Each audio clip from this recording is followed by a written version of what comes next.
Xin chào tất cả quý anh chị và các bạn nha. Rất vui được quay lại kênh Dưa Chuột nhà em ngày hôm nay. Hôm nay em hành trình đi quay cái vườn dưa chuột nhỏ nhỏ xinh xinh nhà em nhé. Xem là hành trình cây đã phát triển đến đâu rồi mọi người.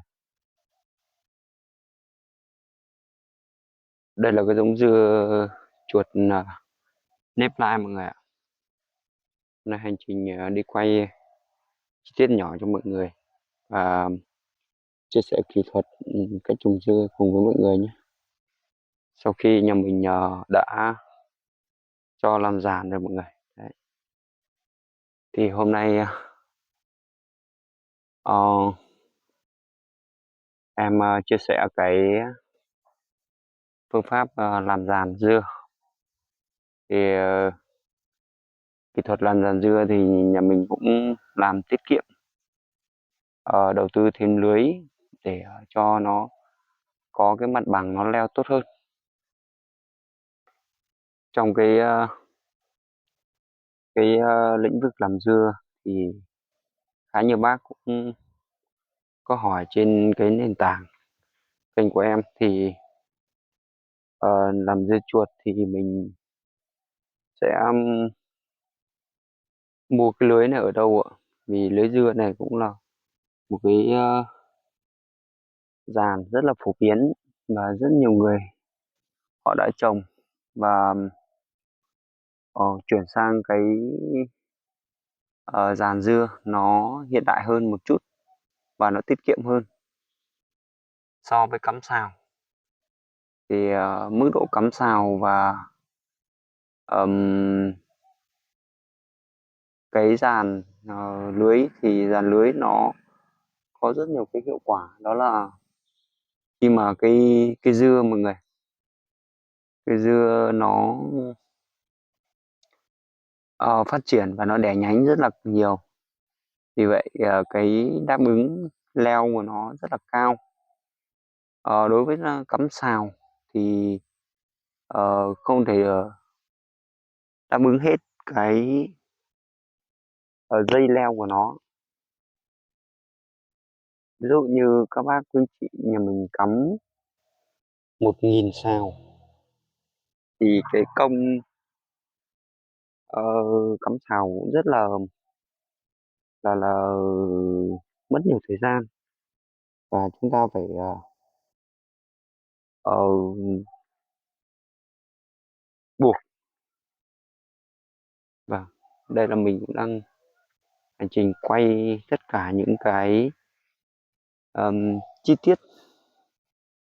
Như mọi người cũng đã thấy thì dưa nó đã, mình mới ờ, làm giàn cho nó hôm qua, nhưng hôm nay dưa nó đã bắt bắt tay rồi mọi người. Đấy, dưa đã bắt tay vào để leo rồi. Đây là cái vườn dưa nhà mình cũng chưa cho ăn phân, nên là nó tỷ lệ nó ờ, khá là khá là ờ, chậm. Nhưng đối với khi mà mình cho chăm sóc ăn nhanh thì khoảng 5-10 hôm nữa thì dưa nó sẽ lên rất là nhanh. Quý anh chị nào nhà mình muốn xem video thì mọi người ờ, để lại và đăng ký kênh và nhấn nút chuông để theo dõi những video tiếp theo. Rồi mình sẽ quay cái phần chi tiết cái luống dưa mọi người. Thì cái dàn dưa này nó cũng đơn giản thôi. Mình buộc kèo như kiểu này đấy, sau đấy mình sẽ buộc mình sẽ làm cái dây nó buộc nó kỹ hơn. Mọi người nên nhớ rằng là cái giống dưa khí hậu ở miền Bắc thì mùa đông thì nó rất là chậm phát triển. Có thể chúng ta sẽ làm cái giàn khoảng tầm 2 mét.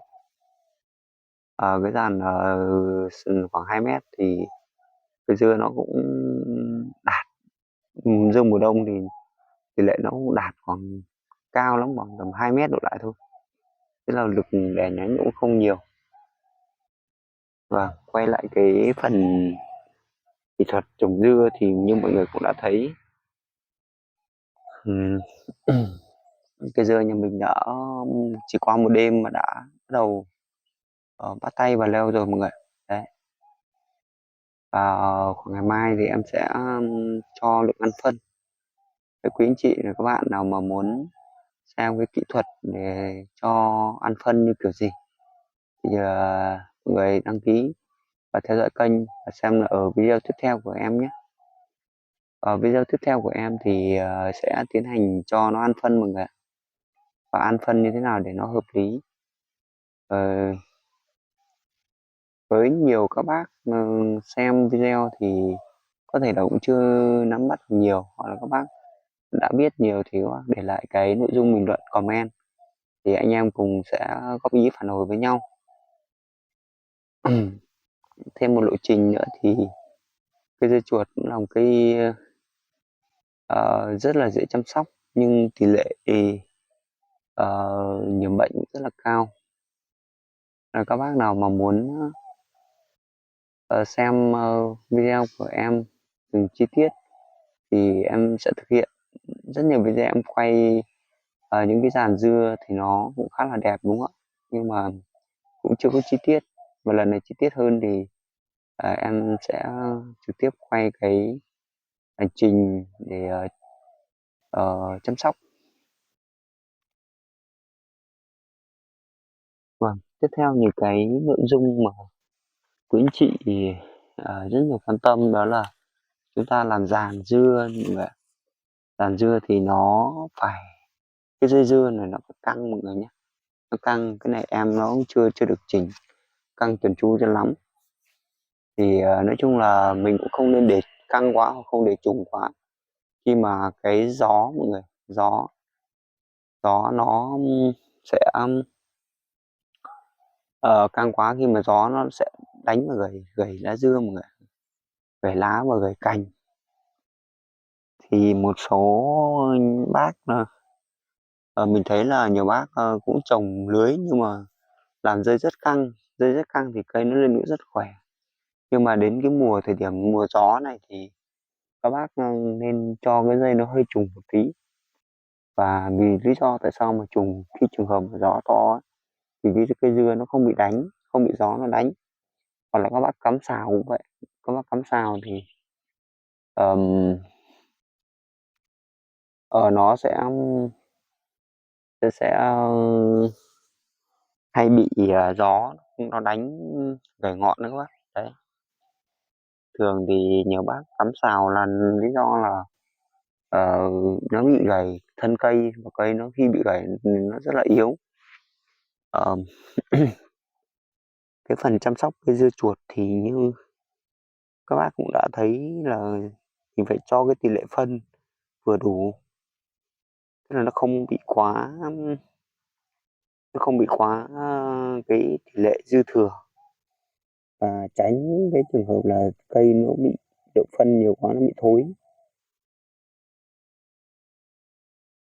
Và một lộ trình nữa thì rất nhiều bác cũng chưa chưa chưa để ý, đó là cái giống dưa chuột theo mùa mọi người ạ. Nhiều bác hay trồng kiểu như là ờm, trồng cái dưa mùa hè và dưa mùa đông á, nên là nhiều nhiều khi là anh chị là tận dụng lại cái dưa mùa hè, nó giáp danh giữa mùa hè và mùa đông á. Khi mà cái dưa mùa hè mà nó vượt đến cái ngưỡng chịu lạnh thì nó không không không đạt được, nên là sao chúng ta sẽ lựa chọn được cái giống để nó phù hợp theo khí hậu. Đây, em sẽ quay cái dàn dưa, cái dàn dàn dàn dàn xào dưa của nhà mình đấy mọi người. Đấy, các bác nhìn thấy có đẹp không ạ? Rất là đẹp đúng không ạ? Nói chung là khen vậy thôi, nhưng mà em muốn làm đơn sơ thôi chứ không cầu kỳ lắm, và làm nhanh để còn giải phóng những cái công việc tiếp theo. Chúng ta làm kỹ làm chắc thì cũng rất là ok, nhưng mà nhà mình thì cũng làm cái vườn dưa đơn giản thôi, gọi là có cái thành phần sinh hoạt. Và hiện tại thì có một số cây dưa thì cũng đã đã leo dây mọi người. Đấy, cái phần dưa khi mà nó đã lên thì nó rất là nhanh. Đấy. Chúng ta không không có dàn thì khi mà cái dưa nó bị gãy ấy, thì nó hay bị thối thối thối thân giữa mọi người.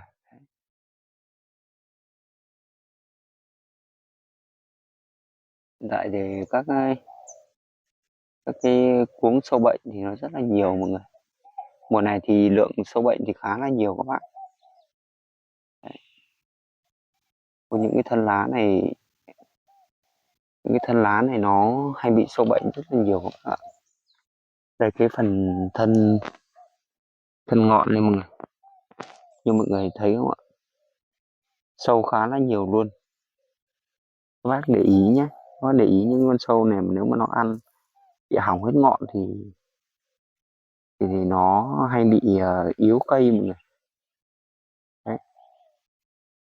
Nói chung là trồng dưa thì đối với một thân cây dưa mà nó bị ảnh hưởng từ lá, ngọn, rễ thì nó cũng giống như thân một con người, khi mà chúng ta bị đau thì nó sẽ bị đau toàn thể cơ thể luôn. Đặc biệt phần ngọn này cũng giống như cơ thể chúng ta vậy. Nếu mà đầu chúng ta bị đau hoặc là các thứ ấy, thì cái tình trạng ổn định của nó không cao. Đấy. Nên các bác phải để ý cái phần phần sâu này nhé. Theo như mình thấy là hiện tại là cái vườn nhà mình thì cái sâu bệnh nó cũng khá là nhiều.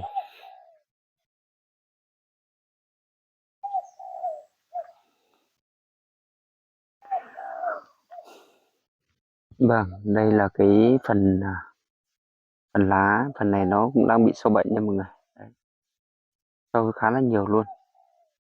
Cái chừng đến cái giai đoạn này chúng ta phải phải xử lý thuốc.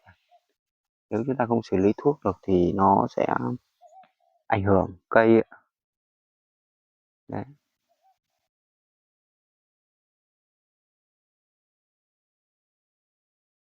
nó bị ảnh hưởng cây khá là nhiều luôn quý chị.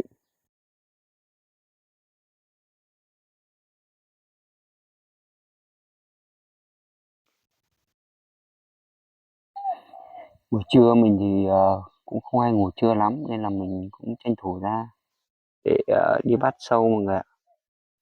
Đấy, chúng ta là muốn ăn rau sạch các thứ hoặc là đấy thì chúng ta sẽ phải tận dụng ờ, cái thời điểm buổi trưa các thứ thì buổi tối. Trong cái chu kỳ phun thuốc mọi người nhé, phun thuốc thì chúng ta nên lựa chọn cái thời điểm sâu nó hoạt động thì chúng ta sẽ tiến hành phun.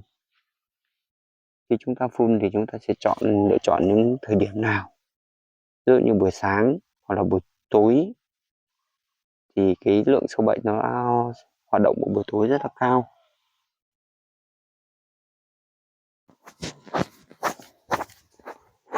Và mình thấy là cái lượng sâu bệnh ở cái vườn nhà mình nó khá là nhiều rồi mọi người. Nếu mà chúng ta không xử lý kịp thời thì nó rất là nguy hiểm các bác ạ. Đấy.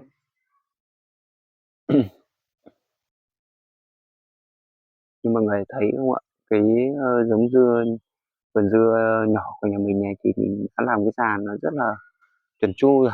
Đấy. Và đến cái thời điểm là cây nó phải leo mọi người ạ.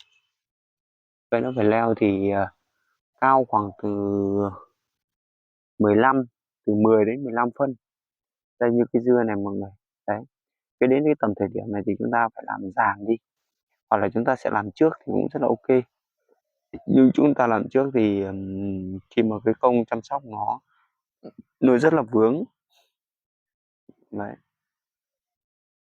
Thì hôm nay cũng ngồi giao lưu nói chuyện với mọi người một chút.